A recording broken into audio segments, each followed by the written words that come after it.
Hi everyone, welcome to Work It Out with Rafara. In this video, we're going to go through the process of registering on Alipay. Alipay is an online app that allows you to purchase products from suppliers who are based in China. All you have to do is add your debit card or credit card details onto the app and start making purchases even through your phone. If you purchase from China a lot like I do, using platforms such as 1688, AliExpress, Taobao, only to mention a few, this can be a much better option than dealing with money agents or any other middleman. It saves you time and reduces the risks of you being scammed by money agents. Alipay also works best if you're traveling to China and need to pay for products in store. It has an option called Alipay Tour Pass, which allows you to transact on the platform for 90 days at a time. Now that you know what Alipay is, let's get straight into our tutorial. Oh, by the way, if you haven't subscribed to the channel, please subscribe and like this video so that I know that you enjoyed it, and this actually just motivates me to keep creating awesome content for you guys. First things first, all you need to do is to go to your app store. If you're using an Android phone like I am, you just go to Google Play and then you type in Alipay and download the app. Once the app is loaded and you've managed to access it, don't freak out, but it's mainly in Chinese, which is kind of a problem, but there are definitely ways that you can go around it. So the first pop-up is for accepting terms and conditions. So you just need to click the bottom right hand button there and you're accepting conditions, and then just follow the prompts so that you're able to make in-app phone calls within Alipay, and you're also able to upload your passport and any other documentation or images that they require from you. Just make sure that you follow the prompts and just allow for those two items to go through. Once you've done that, you'll be able to edit your language. If you check on the language option right there at the top right hand corner, you'll be able to edit the language, but it only has these options and English is the only one that makes sense. So you're going to leave it there so that you'll be able to use the platform, even though most of it will still be in Chinese, but you will have English prompts. The next thing is that we want to create our account. So we're going to go and click there on other accounts on the bottom right hand corner, and then from there we're going to go and click sign up. Once you've done that, you need to sign up using your mobile number. So I'm based in South Africa. I'm just going to select the country of South Africa, which is +27, so that I can get started. Once you've inputted your phone number, you just need to accept the terms and conditions there for your privacy protection and then click agree. From here, you'll be sent a one-time password or a PIN code via SMS. This part can be complicated, but sometimes the SMS doesn't come through. In my case, I had to try just a few more times before it actually came through. But once it comes through, all you need to do is just enter the verification code that is sent to you via SMS, and then you automatically log into the profile. All right, so once you're in the app, you'll find that most of it is in Chinese, but like I said, there are ways to get around it so that you know the basics and you're still able to use the platform. All right, so the first thing that we're going to do is to go to the bottom right hand side with the little me icon there. Then we're going to set a nickname and upload our information to create our personal profile. The first thing that we're going to do right now is to edit our profile image.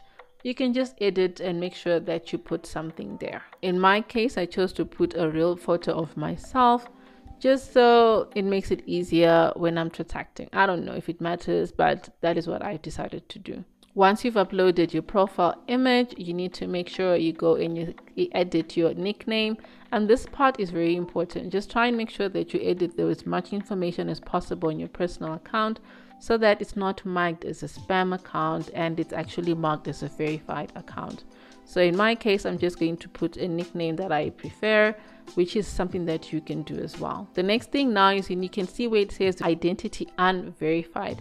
At this point in time, you don't really need to worry about it, but it's good to make sure that you upload all the information so the account is verified. So it will get verified as you upload more information about yourself, and they also just try and do more checks just to see if this is an actual person who is on their account. The next thing that you can also see on your personal profile is that you can edit more information such as your gender, your age, where you are, and you also have an option for you to enter your occupation.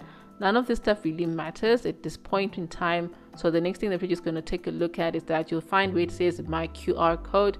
Your QR code is your personal scan code, which you can be able to use to make payments on Alipay or to receive money through Alipay. So this is something that you need to keep very private and you mustn't share with anybody so that you're able to transact securely. The next thing that we're going to do when you click back is that we are going to go onto settings and then click account settings and security so that we can add our Alipay password. This is very important, but this is what you're going to use to be able to access and make sure that you manage your account securely. Your Alipay password is just similar to your bank account, and you can enter 6 digits, which makes it very easy to remember. And don't enter consecutive numbers for obvious reasons, and just to make sure that your account is secure. Then once you've managed to set up your payment password, which is your Alipay password, you also have an option to be able to put a fingerprint option just to make sure that your account is even more secure. And I always do this because I just like to put extra layers of security on all my online accounts. Once you've set up your password, then you need to set in the login password for the app. Remember, when you just logged in, you used the one-time PIN, but now here you can add your login password. I'm not going to do this process with you.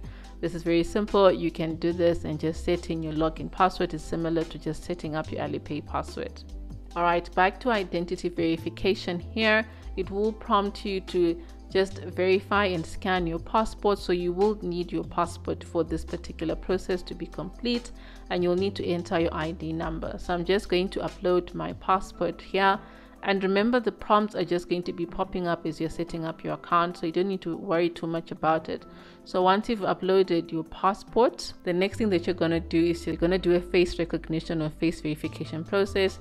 Just take a picture in a place where you're able to scan your face, where there's good lighting and they're able to see all your features, and you're just scanned properly. The next step is to add your bank card to the app. This is very important. This is where you're going to be able to move money from your bank account to your Alipay account, or from your Alipay back to your bank account. And you need to edit either your debit card details or your credit card details for this process. Once you've managed to enter your bank card details, then you have an option to top up the account. In our case, because we are international, we are going to have to use Alipay Tour Pass.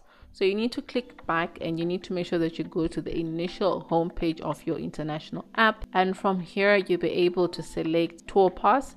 You'll find it mainly on the top left-hand side of the menu.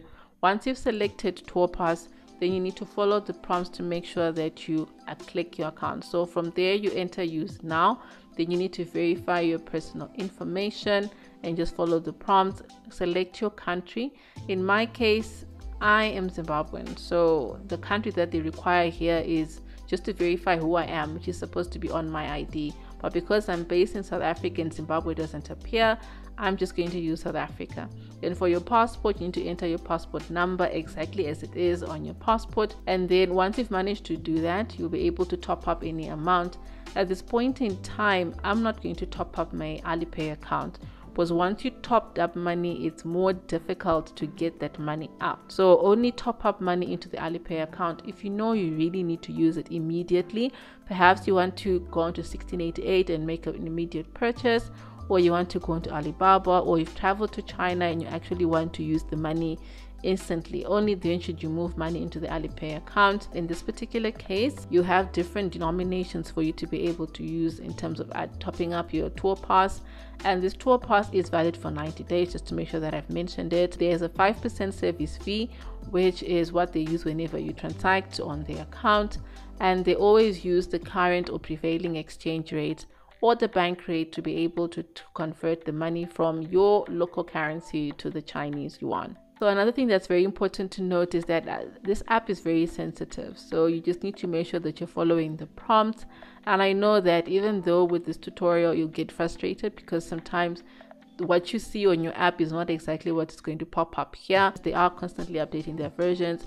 Just be patient and keep playing around with the app, and you'll eventually get it, and you'll get used to moving around and being able to use the app without all the necessary stuff that might actually confuse you.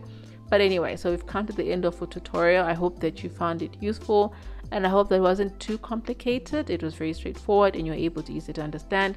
Please subscribe to the channel and hit the notification bell so that you don't miss out anything new, and don't forget to like and share this video with anyone who you believe might actually benefit from it. So thank you guys. Bye.